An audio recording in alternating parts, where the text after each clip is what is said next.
سلام و درود همدیاران عزیز، بینندگان محترم ایسر. همدیاران عزیز، چخیلی که آگاه هستیم دیروز هفتم ایون انقدرش هفتم ایولی سال جاری در نتیجه انتقال زندانیان از شمال کشور به شهر دوشنبه گویا که 14 تن از زندانیان مسموم شده باشند و خلاصه که به طریق مرموز در راه به شهادت رسیدند و حکومت هم ادعا دارد که در نتیجه خوردن نان، یعنی که خلیب که به زبان روسی خلیب میگن نان، آنها گویا در همین نتیجه مسموم شدند و به شهادت رسیدند. و امروز برادران همه ما شما آگاه هستیم که این واقعه، این قضیه ها قضیه بار اول نیست، چون در 10 ماه اخیر ما شاهد هستیم که در زندان شهر خوجند و در زندان شهر وحدت هم نفر زیادی از همدیاران ما خیلی هم وحشیانه به قتل رسیدند در زندان ها و حکومت هم هر گونه پاسخ میدهد و هیچ تا حال پاسخ معین و صحیح جواب صحیح این حادثه ها را به کسی نگفته است و حتی عدد کشته شدگان را هم معین و مقرر ننموده است. خب حکومت ادعا میکند که آنها در نتیجه مسموم شدن، یعنی به طریق در نتیجه زهرآلود شدن نان به شهادت رسیدند و اما ما خیلی که در رسانه ها دیدیم، در سایت ها دیدیم بعضی از جسد این قربانی ها را روان کردند که امروز در سایت ها و در طریق شبکه ها دیدیم که آنها در رسم معلوم است که جسد آنها خیلی هم زده، سیاه و کبود، معلوم است که در نتیجه شکنجه به شهادت رسیدند. خب من از این فرصت استفاده کرده به همه همدیاران عزیز و بخصوص به خاندان این قربانیان، این شهدا اظهار تسلیت عرض میکنم و به بازماندگانشان صبری جمیل را خواهان هستم. جمشید جان در اینجا مهمان برنامه ما هستند، حقوقشناس و ادوکات شناخته جمشید یاروف، و حالا از ایشان میخواستیم که درباره بهای حقوق دادن همین قضیه چی گفتنی دارند. فرمایید. تشکر برای دعوت در برنامه‌تون. من نیز با شما در تسلیت با خویشاوندان و نزدیکان اون محکوم شده هایی که در هنگام انتقال از شمال به دوشنبه وفات کردند، تسلیت خود را به خویشتبار آنها میرسانم و گفتنی هستم که در حقیقت اون فرضیه‌ای که حکومت تاجیکستان با اهالی با ما پیشنهاد میکند که گویا در نتیجه استعمال 3 دانه خلیب 14 نفر در راه زهرآلود شد و وفات کرد، در نتیجه تحلیل همون خود خبرهایی که حکومت نشر کرد زیر شبهه میموند. بیاید بینیم، ما همه میدونیم و باوری کامل داریم، هم جامعه حاضره ما، تمام مخالفان، تمام اشخاصی که با این حکومت سر و کار کرده است میدونند که حکومت در سالهای اخیر عموما یگان سخنی راست رو نمیگوید. همیشه پنهانکاری، همیشه فریبگری و همیشه مردم رو به یک گمراهی در آوردن. علل خصوص وابسته به وضعیت، وابسته به جنایت ها، وابسته به کشتار، وابسته به عذاب و شکنجه محبوسان. اون اشخاصی که در یک محیط زندگانی میکنند که در آمدن خبر گرفتن از شرط و شرایط زندگانی آنها غیر امکان میباشد. کسی حقوق در آمدن با اونجا ندارد، شرط و شرایط زندگی آنها رو بیند. ادوکات که اگر مخالفان ما مثال میتونن در کامنتاری ها گویند که آخر ادوکات ها میدارن که ادوکات ها در دیگر جواب میخورند، در کامره ها نیستند، در حجره های مخصوص، جای مخصوص با وی میتونن. برای همین این قشر اهالی تاجیکستان زندانیان در زیر یک در محیط زندگانی میکنند که امور به سر میبرند که برای مردم روشن نیست که چه خیلی حادثه رخ داد یا که چه میگذرد در زندان ها با اونها. انا بیاید یک خلاصه کنیم. تاجیکستان در همه جا دعوا میکند که من تمام قانونگذاری ها رو چه خیلی که نباشد رعایت میکنم. اگر این خیلی که باشد، پس тоҷикистон ҳангоми интиқоли ҳамин 128 нафар қонунгузориро риоя кардааст. Шарт ва шароите ки мутобиқи он бояд маҳбусон аз шимол ба душанбе интиқол дода шаванд, яъне риоя кардааст. шояд дар сарёсати иҷрои ҷазои ҷиноятӣ боз ягон қонун ё ки дастурамали дигар вобаста ба интиқол тартиб дода шуда бошад, вале ҳуҷҷати асосие ки интиқоли маҳбусонро ба танзим медарорад ин кодекси иҷрои ҷазои ҷиноятӣ аст ки дар моддаи 74 дар қисми 5-умаш мушаххас нависта шудааст. Агар мо ҳамин талаботи ҳамин моддаро бинем, хонем ва ба гуфтаҳои ҳукуматиҳо бовар кунем, пас чунин хулоса мебарорем ки дар 3 афтазак 128 нафарро чунин ҳукуматиҳо ҷой карданд. мутобиқи талаботи моддаи 5 қисми 5 моддаи 74 оварда шудааст ки занон аз мардо ҷудогуна интиқол дода мешаванд, ноболиғон аз болиғон ҷудогуна интиқол дода мешаванд. касалиҳои сирояткунанда, сил, вич спид ва дигар аз дигар ашхоси солим ҷудогуна интиқол дода мешаванд. айни ҳол мо намедонем ки аз ин 128 нафар чанд нафар касалӣ дошт, чанд нафар вобаста аз касалиашон ҷудогуна буданд. Не ки аз маълумот мо медонем ки 8 нафар зан буд. Пас мутобиқи қонун ва яъне Тоҷикистон ҳам набояд ин кор кунад. ин 8 нафар зан дар автомашини автозаки алоҳида рафта буданд. Мемонад 120 нафари дигар. ин 120 нафар тақсим мешаванд дар 2 автозак, 60 нафарӣ. Бинед, ман интернетро дидам ва ҳавои Хуҷанд соати 12 мақомоти расмӣ гуфтаги ки соати 12 автомашинҳо ба ҳаракат даромаданд. Соати 12 дар Хуҷанд 38 градус гармӣ буд. 60 нафар дар автозаки оҳанин ки тиреза надорад, дараш ҳам решотка дорад ва ҳам аз дари дарунаш ҳам решотка ҳам тиреза дорад ва фақат як люк дорад барои ҳаво даромадан. тасаввур кунед, 60 нафар чӣ хел дар як автомашина ҷойгир карда шуданд. чӣ хел онҳо дар умуман чӣ хел ҷой гирифтаанд. росто яъне ки мисли ҳамон фикр кардам ки мисли ҳайвон мардумро барои ам мумкин агар 60 нафар дошта бошад ки агар автомашине ки барои 20-25 хай нафар ҷойгир карда. хай малаш не фикр мекунем ки Тоҷикистон ягон автомашине нав баровардааст ки 30 нафарро ҷой мекунад, не ки 60 нафарро чӣ хел ҷой карданд. ҷа зери шубҳа мемонад ки 60 нафар дар як автомашина мераванд ва фақат 16 нафар заҳролуд мешудааст гӯё. инҷа бинед, худатон мантиқан фикр кунед, дар ҳавои гарм 38 градус, ин фақат ба маълумоти шумо ва тамошобинон мерасонам ки ҳарорати ҳаворо дар соя месанҷанд. тамоми ҳавосанҷҳо дар соя месанҷанд ва мегӯянд ки ҳарорати ҳаво имрӯз ё пагоҳ ҳамин хел мешавад.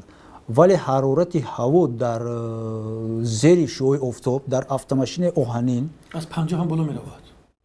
вақте ки шумо 60 нафар бошед, тақрибан намедонам 60-70 ҳам равад мумкин. инҷа эҳтимолияти зиёди буғишавии ин ашхос аст. ман ҳамин хел фикр мекунам. барои чӣ ман зидди он ҳастам ки ин 3 нафар дар натиҷаи истеъмоли хлеб заҳролуд шуданд.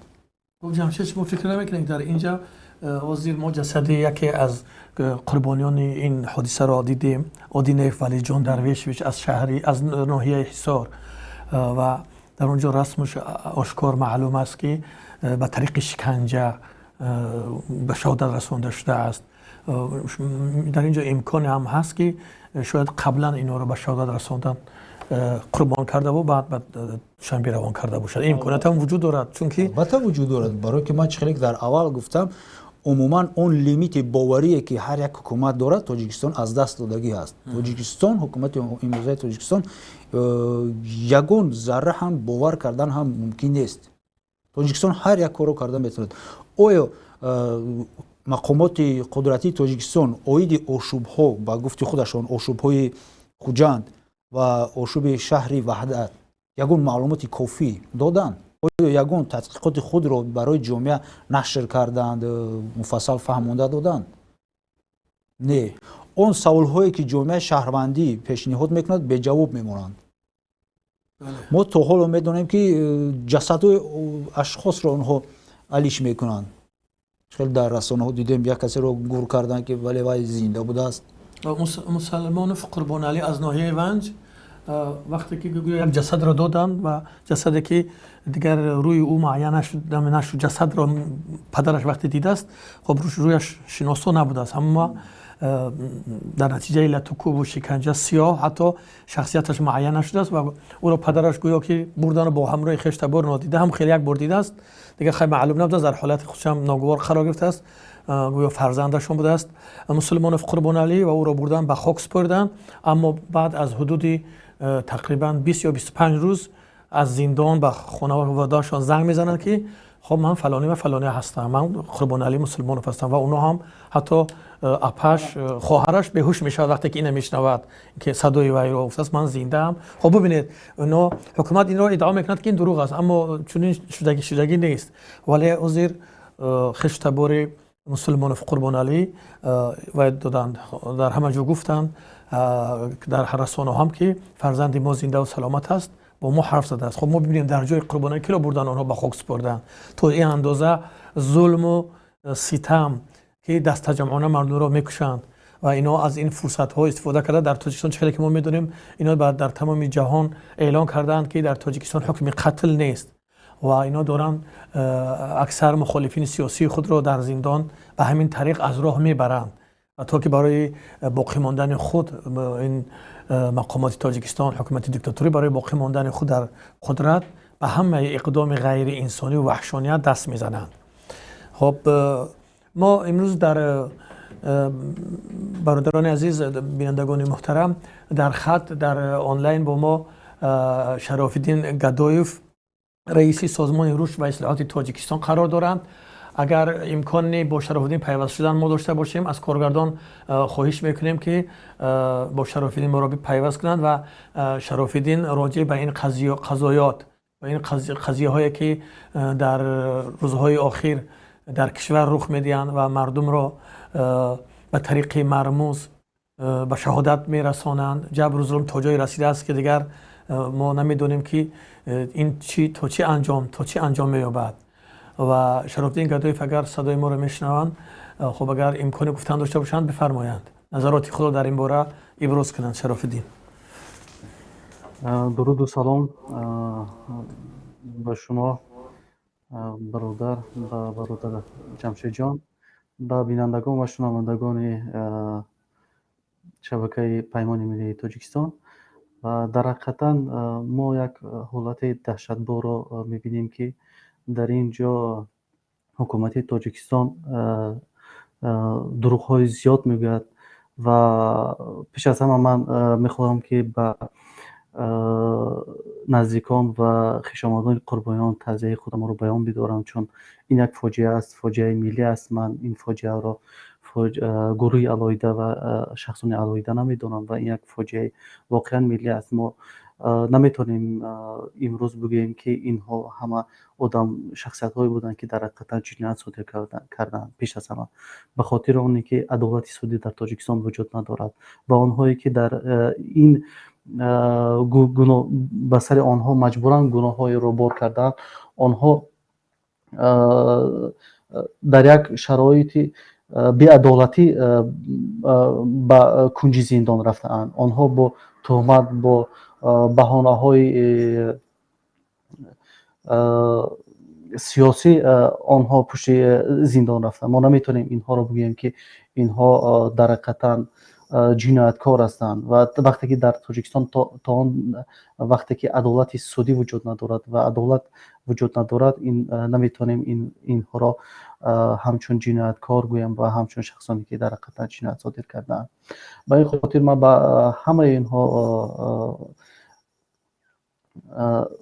تعزیه بیان میکنم و به ملت شریف تاجیکستان باید که این را فهمند دانند که دیکتاتورها حقیقت را از ما بردن عدالت را از ما بردن و имрӯз ҳақиқатро пинҳон мекунад.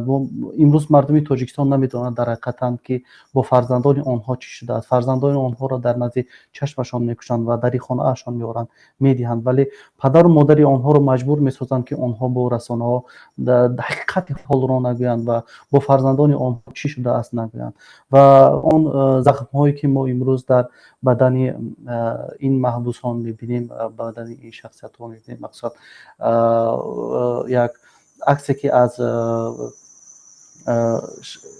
маҳбус Одинаев дар онҷо дида шуд, ки зери лату кӯб қарор гирифта ва захмҳо он дар рӯю дигар ҷоҳояш аён буд ва ин нишон медиҳад, ки дар ин ҷо масъалаи заҳролуд шудан аз нон нест ва ҳеҷ нон заҳролуд намешавад. ҳатто тиб исбот кардааст ва духторҳо дар ин гуфтанд, ки ва ин агар ки заҳролуд шавад, ин якчанд рӯз бояд ки дар бар гирад ва ин маълум аст, ки инҳо пеш дар пеш кушта шудаги ҳастанд ва баъдан бо ин автозакҳо бор карда оварда шудаги ҳастанд, ё ин ки дар роҳ буғиш шудаги ҳастанд ва ин захмҳое ки дар бадани онҳо буданд дар рӯи онҳо буданд ва ин шояд ки пештар инҳо шиканҷа шуда буданд, инҳо дар намедонам бо ҳар далеле ки имрӯз бештар шиканҷа мекунанд дар зиндонҳои Тоҷикистон. Инҳо ҳамин қурбониҳо ҳастанд ва миллати шарифи Тоҷикистон ҳам бояд ки инро хуб дарк кунад ва донад ва бояд ки мо новобаста имрӯз ки мусулмон ҳастем, христиан ҳастем, намедонам будоӣ ҳастем ё бихудо ҳастем, бояд ки ҳамчун инсон бошем ва дар баробари ин фоҷиаҳои миллӣ бояд садо баланд кунем. Ҳама бояд муттаҳид шавем ва то даме ки мо муттаҳид намешавем, ин диктатур ва ин режими Раҳмонов ки бо хун сари қудрат омадааст ва давоми 27 сол аст ки миллати тоҷикро мекушад ва ин ваҳшиёнат ва ин таҳшати қудрашро идома медиҳад ва миллати тоҷик, ҷомеаи шаҳрвандии Тоҷикистон, тамоми шаҳрвандони Тоҷикистон бояд донанд, ки марг барои ҳамсоя нест, марг барои онҳо ҳам рӯзе ба хонаи онҳо хоҳад омад ва рӯзе гиребони онҳоро хоҳад гирифт ва онҳо дар он вақт танҳо мемонанд ва бояд ки дар ин рӯз бояд ки мо танҳо нагузорем, бояд ки онҳое ки имрӯз ҷабр диданд, зулм диданд, онҳоро танҳо нагузорем. Ман бисёр як манзараи бисёр хароберо мебинам ва дар ин манзара ин аст, ки мардумро мекушанд, мардумро фарзандояшон мекушанд, оби чашмои модаро меравад, падарро гира мекунад, фарзандои онҳо бепадар мемонад, вале касе ҷуръат надорад ки бигӯяд ки инҳоро куштанд, инҳоро бо зарбаи лату кӯб куштан, овардан дари хонаҳои мо доданд. Танҳо як ҷасадро мо бидем. Агар 14 нафар аз аъзоёни хонаи онҳо даъво мекарданд, имрӯз садо баланд мекарданд, имрӯз як ҳақиқатро камтар кушода мекунад. Барои мо ҳама маълум аст, ки ҳукумати Тоҷикистон дурӯғ мегӯяд. Ин дурӯғҳои ҳукумати Тоҷикистон, то агар ки имрӯз ҳукумат гӯяд ки шаб аст, мардум бояд ба ин бовар накунад, чунки ин дурӯғ аст. Агар ҳукумат гӯяд сафед аст, мардум донад ки ин сиёҳ аст. ба хотири ҳукумат ин қадар дурӯғ гуфтааст, ин режими Раҳмонов ин қадар дурӯғ гуфтааст, ки дигар дурӯғҳояш дар ҳеҷ ҷо дидан монанд карда ба ин дурӯғҳо намешавад. Ба як ҳукумат, ба як нафарҳое ки имрӯз худашонро сиёсатмадор медоранд, барои онҳо шарм аст, ки имрӯз ин қадар дурӯғ мегӯянд.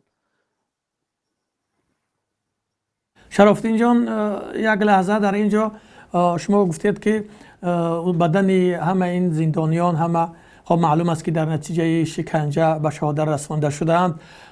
خب ما ببینیم در اینجا که عضوهای داخلی همه همین زندانیان، شهیدانی که اون کشته شدگانی که به خاندانشان تسلیم میکنند، اون عضوهای داخلی بدن اونها همشان گرفته شده است و در رسانه ها ما میخواهیم میبینیم که در تاجیکستان در دنیا یا در فروش عضوهای انسان در جای نماینده را مشغول کرده است. و شما فکر نمیکنید که این عضوهای بدن انسان، این زندانیان، عضوهای داخلی انسان، اینا کجا میشوند؟ اینا را حتی نمیدونم سود اکسپرتیز هم یگم جواب نگفته است تا همین روز، یگان جوابی به این چیزها مقامات تاجیکستان ندادند درباره این عضوهای داخلی کشته شدگان. اصلا همین بیرون آوردن عضوهای بدن برای نگه داشتن در سردخانه ها نگهداری کرده میشوند. اگر که این اگر بگیم که این ورسیا باشد شاید که اینها قبلا کشته شدگی باشند در سردخانه ها نگاه داشته شدند و بعدا آورده در صاحبان اینها داده شدگی هستند چون معمولا اونهایی که برای جسد رو دراز نگاه می‌دارند برای آنها لازم می‌شود که بعضی عضوهای داخلی جسد رو بیرون بیارن به خاطر نگه داشتن بدن انسان که تا یک دوره مدتی دراز مدت نگه داشته شود. اگر که این حالت شدگی باشد اگر بیرون آورده شدگی باشد اینجا یک ورسیه دیگر با وجود میاد که شاید که اینها خیلی چند وقت پیش کشته شدند و اینها رو تازه به صاحبانشان میدن در اساس این انتقال محبوسان این رو هم همراه کرده با این بهانه این میدن. شاید که این باشد. باز جمشید جان با این حالت ها بیشتر کار کرده است شاید در اینجا چیزی گفته تونم. خب جمشید جان در همین باره که خب بعضی اطلاعات هم هست که عضوهای داخلی زندانیان در دیگر جای استفاده میبرند. خب از لحاظ حقوقی این نمیدونم که این راست باشد تا چند اندازه از لحاظ حقوقی شما بها میداده که تا چند اندازه این بهای حقوقی داده میتونید تو به این مسئله؟ بله منم انیق گفتن نمیتونم که کجا میشود این عضوها ولی همینش رو میدونم که برای معین کردن سبب مرگ باید اکسپرتیز طبی سودی گذارنده شود و برای همین هم یک قسمی از بافته های همین عضوها باید گرفته شود. برای همین شکم رو چوک میکنند، کنده سینه رو چوک میکنند، یک قسمت از دل، شوش، جگر، گرده ها، روده ها و حتما در حالتی که ما پیگیری کرده ایستادیم همین فریضه حکومت که گویا زهرآلود شدند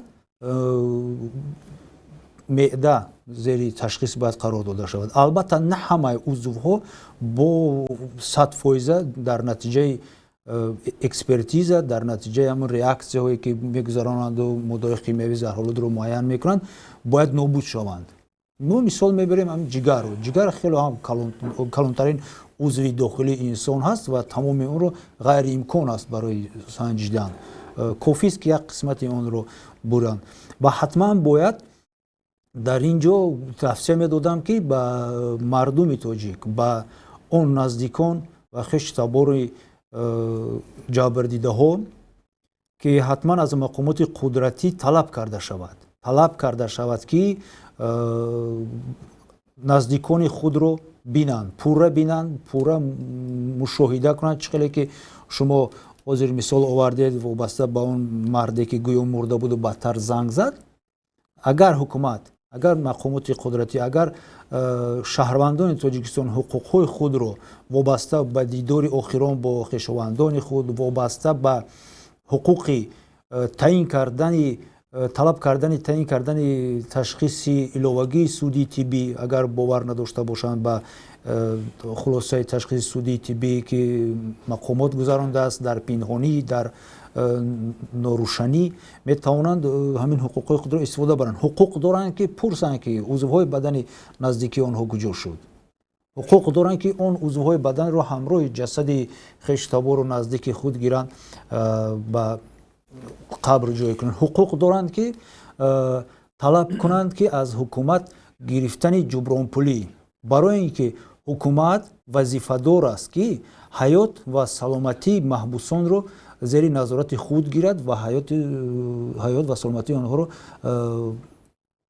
کفالت دهد. حکومت فقط این اشخاص رو، حال ما نمیگیم که گناهگار بودن یا که گناهگار نبودن، این اشخاص رو از آزادی محروم ساخته است، نه که حقوقی از حیات، حقوق از سالمی محروم کردن رو نداشت. برای همین هم حکومت در اینجا وظیفه دار است و شهروندان نیز باید حق خود رو طلب کنند.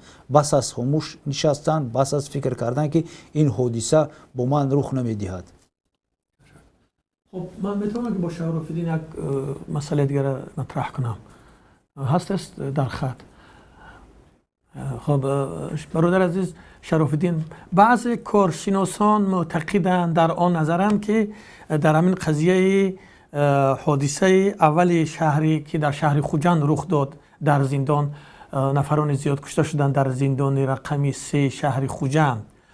بعضی کارشناسان میگویند که خب گویا که رهبریت امنیت ملی در اون وقت معاون خود منصور عمروف، معاون رئیس کمیته امنیت ملی تاجیکستان بود و این هم گویا که شانسی به بالا رفتن هم داشت. از همین خاطر رهبریت وزارت خود کمیته امنیت ملی همین فاجعه را ساختند در شهر خوجند و اون چند نفر از زندانیان را به شهادت رساندند و این یک بهانه شد که گویا که منصور عمروف را آوردن در سرریاست اجرای جزاهای جنایی و دوم باره هم خب دیگه به همین خاطر خواستند که از این به قول ورسا که بیات از وی دور شوند، اون آوردن این سرریاست اجرای جزاهای جنایی و بعدا این حادثه دوم را هم در اینجا تکرار کردن، حادثه دوم جنایتی که در شهر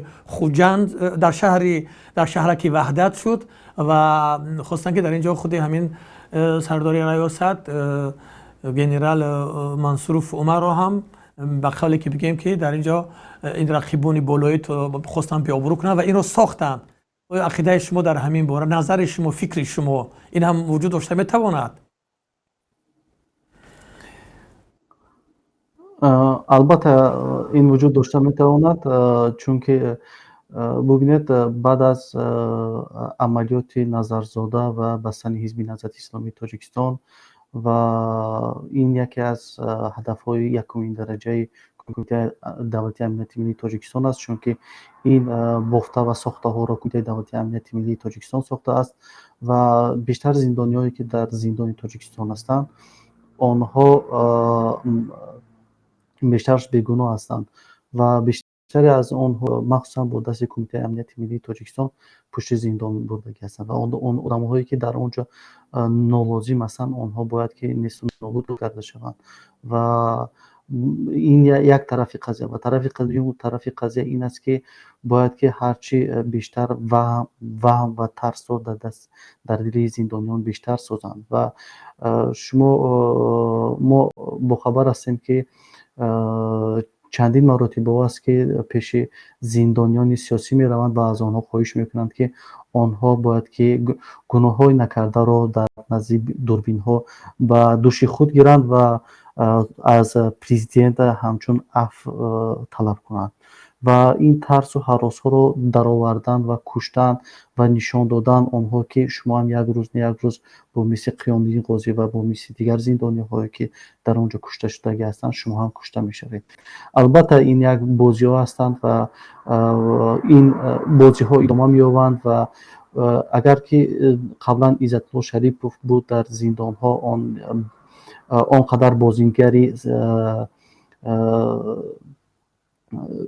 سخت نبود، ولی ما امروز در دست زندان ها در دست بازیگرهای پرقوت‌تر و بازیگرهایی که چندین سالها در کمیته امنیت ملی چند عملیات ها را میگذارند، چند دوره ها را میدانند، در دست آنها افتیده است و این قضیه زندانی سال 2010 قضیه زندانی سال 2018 19 اینا همه یک بازی ها هستند که به خاطر ترس دادن هم جامعه تاجیکستان و هم به زندانی های دیگر و با همین راه این یک جای هم پولکارکنی خوبی برای آنها شده است و این رو می شود با چند هدف استفاده برد و برای امروز کمیته امنیت دولتی ملی تاجیکستان مهم است که زندانیان سیاسی که در آنجا هستند آنها زنده نبرایند و آنها هر چیزی که خواهشی که برای آنها هست انجام دهند. برای آنها بسیار مهم است که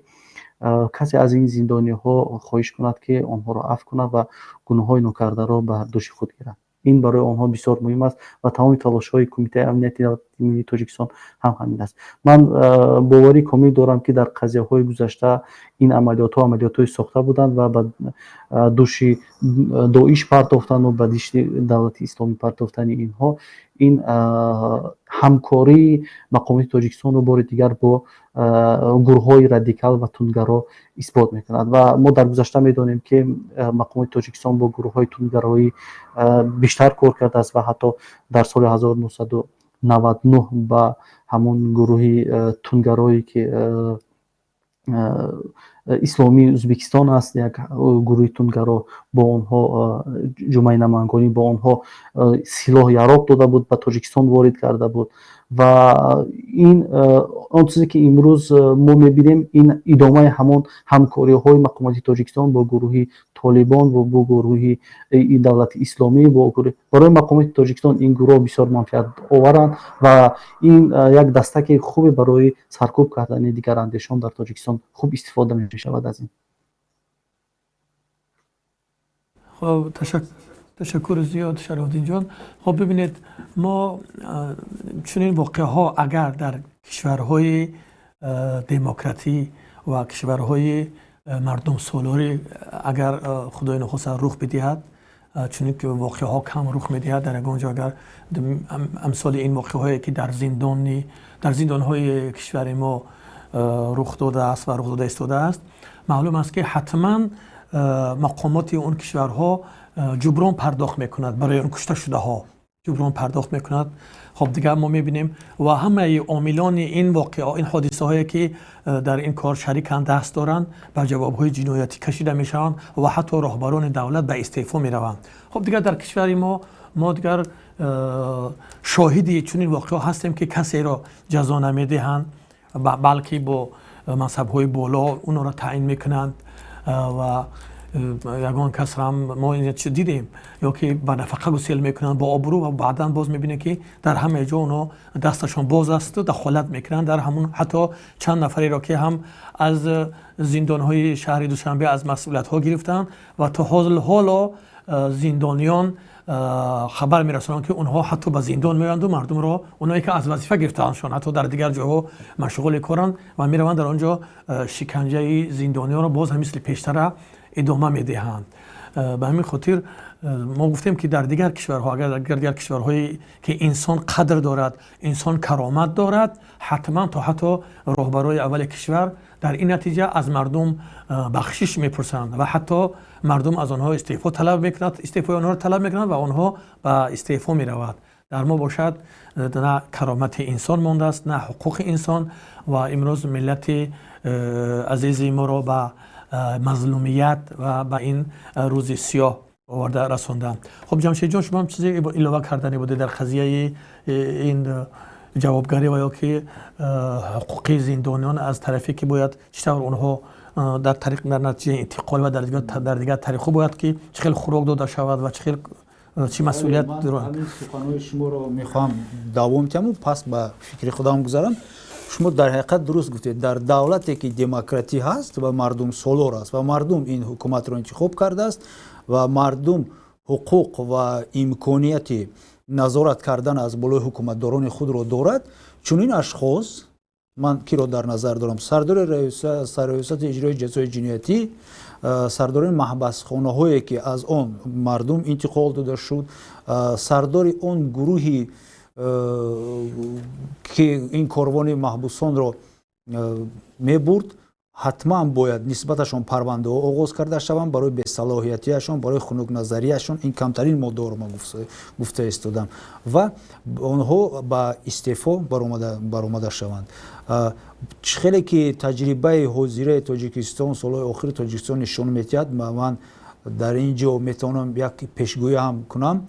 اگر تاجیکستان در نتیجه فشارهای شما، در نتیجه پخش‌های مستقیم ما، در نتیجه فشارهای جامعه شهروندی یگان کار هم کردنی شود در راه جزا دادن گناهکاران و جستجوی گناهکاران، من باوری کامل دارم که یک یا دو نفر از افسران که رتبه‌های پست‌ترین دارند و آنها هم نیز در این کاروان بودند، شاید به جوابگری جنایتی با ماده‌های نرسانیدن یوری با جوابگری جنایتی کشیده شوند. تمام دیگر یگان کس.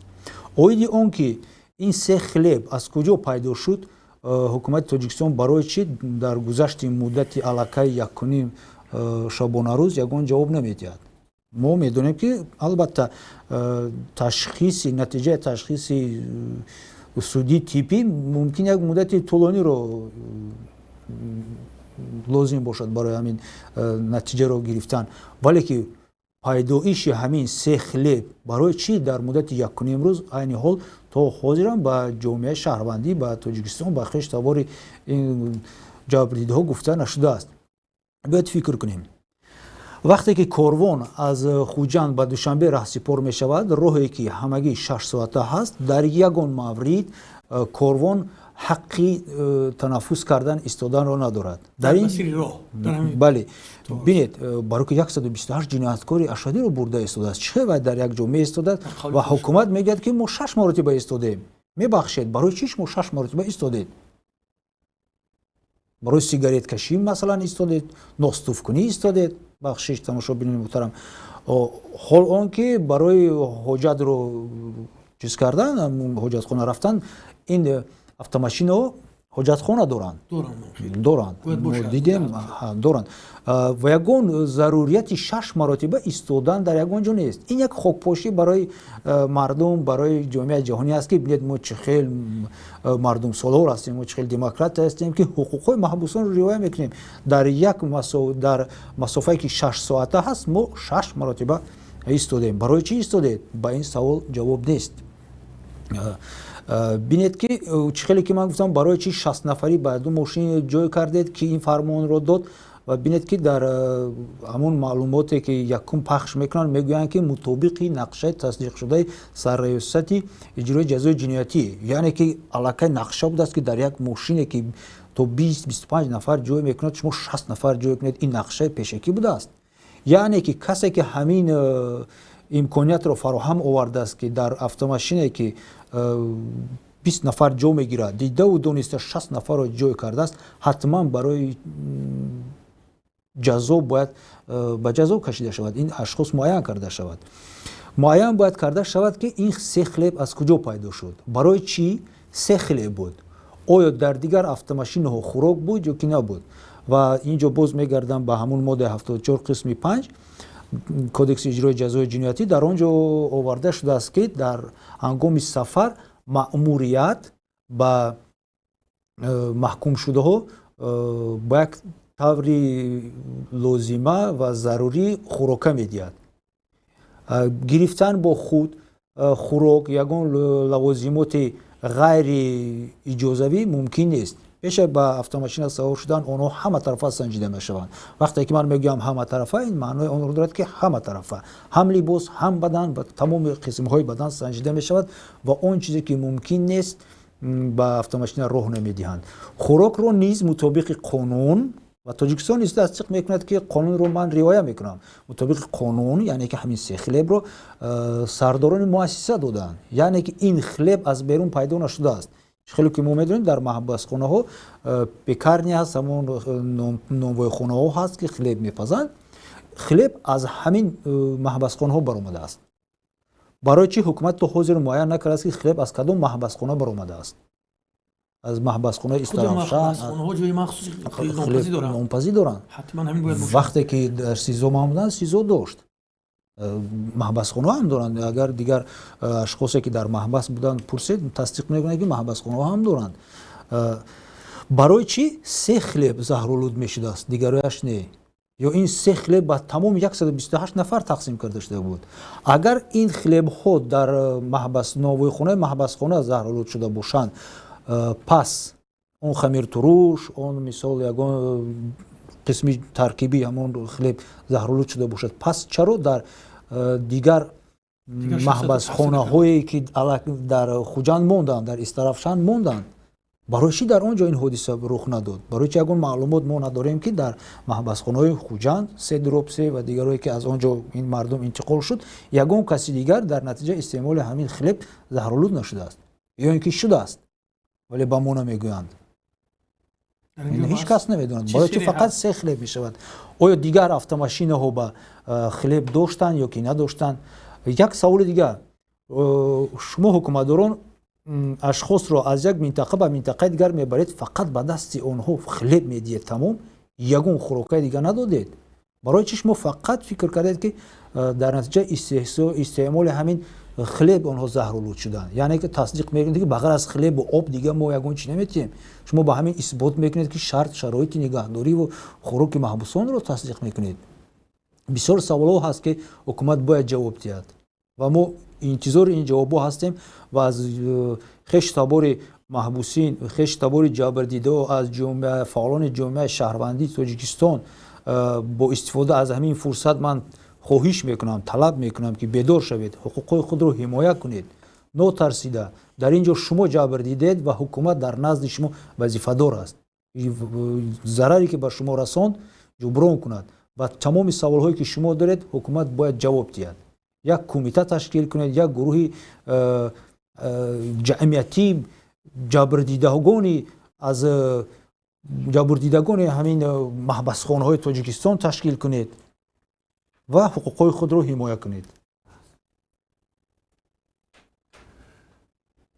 خب اگر تشکر جمشید جان، اگر برادر شریف الدین اگر چیزی گفتنی نباشد ما برنامه رو به انجام برسونیم. در اینجا تشکر میکنیم از حقوق شناس و ادوکاتی مردمی جمشید جان یوروف و اینچنین از رئیس سازمان رشد و اصلاحات تاجیکستان شریف الدین گدایوف. برادران عزیز ملتی شریف تاجیکستان، خب چخیلی که ما و شما آگاه میبینیم روز به روز در تاجیکستان عزیز ما کشتاری دست جمعی، قتل عام در راه مانده ایستادند و مردمی بیچاره ما مظلومان را به خصوص زندانیان که اونا خود مظلومند، اونا در زندانند، اونا برای اونا خودش جزا معین است. امروزها در زندان به طریق مرموز و به هر طریق وحشیانه به قتل میرسند. من از مردم عزیز خواهش میکنم که در کنار نایستند، خاموشی را برای خود رعایت نکند. خاموشی در برابر هر ظلم است. از حق خود، از حقوق خود دفاع کنید. شما انسان هستیم، انسان کرامت دارد. خداوند در قرآن گفته است ولقد کرمنا بنی آدم. خدا میگه که من انسان را کرامت دادم، شرافت دادم. امروز نباید مردم عزیز ما، امروز همدیاران ما با این طریق وحشیانه به شهادت برسند، به قتل برسند و حکومت هم دیده و دانسته امروز جسد در تمام سایت ها پرتافته شده است که جسدی که همین دیروز اون جسد رو به خویشاوندانش تحویل کردن. من در اینجا گفتم آدینه ولی جان از شهری از ناحیه حصار جسد عکسش در همه جا هست که با طریق شکنجه و با عذاب خیلی هم دردناک به شهادت رسانده شده است. اما مقامات تاجیکستان، رژیم تاجیکستان امروز میگویند که اینها به طریق مسموم شدن، یعنی به طریق زهرآلود شدن نان به شهادت رسیدند. ما امروز مردم عزیز، ما هم برای نسل آینده، برای این کدارمون که امروز آرام میستیم، ما سکوت را اختیار میکنیم و منتظر میشویم که کی نوبت ما و شما و دیگر خشتبارهای ما میرسد و این ظالمان امروز همه ظلم را که برای مردم را یک عید از خودشان را اینها مثل همون دیگر قصه های قرآنی که خودشان را انسان حساب میکنند، دیگر همه مردم را غلام خود میدانند.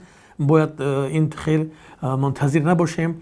در آینده هم در حضور نسل آینده ما و شما را اونا به بدی نیک خواهند میکند و در قیامت هم ما و شما با سری بلند برای اون شهدا و مظلومانمان نگریسته نمیتونیم. به همین خاطر باید که ملت حق خودش بیدار طلب کند. وقتی گناه یک ظلم و یک دیکتاتور میگوی این خیانت نیست، وقتی که از حق خودت طلب میکنی این هیچ وقت جنایت خیانت نیست. امروز مردم مظلوم وقتی که از حق خود دفاع میکنند و به مقابل ظلم امروز میستن گپ میزنند، حکومت دیگر چاره نمیبود، فیک‌های مخصوص تشکیل میکند و جواب میدن که اینها خائن هستند. یک انسان، یک مرد بی مظلومی بیچاره، یک انسان وقتی که از حقوق خودش دفاع میکند این هیچ وقت خیانت و نیست، این یک آزادی است. وقتی حکومت تاجیکستان دعوای عدالت میکند، حکومت تاجیکستان دعوای آزادی و دموکراسی میکند، نباید که چنین وحشانیت در کشور رخ بدهد و نباید چنین ظلم و نسل کشی، این هم یک نسل کشی حساب است. یک ببینید که با رقیبان سیاسی خود چنین رفتار میکنند. این البته ظلمی هست برای ما در وقتی خاموش بودن ما. از همین خاطر اما برادران در مقابل چنین ظلم بخصوص نزدیکان این قربانیان، نزدیکان این شخصیت هایی که کشته شدند باید از حق و حقوق خود دفاع کنند، از حکومت طلب کنند و از تشخیص های لابراتواری گذارانند که به چه طریق این مردم کشته می شوند. هزار تشکر از همه بینندگان عزیز و ارجمند. خداوند ما و شما را نگهبان باشد و از درگاه خدا برای این کشته شدگان و این شهدا جنت فردوس را خوانیم و بار دیگر به بازماندگان این مردم شهید و همه مردم کشور صبر جمیل را و خواهان هستیم و در پناه خدای منان باشید و السلام علیکم.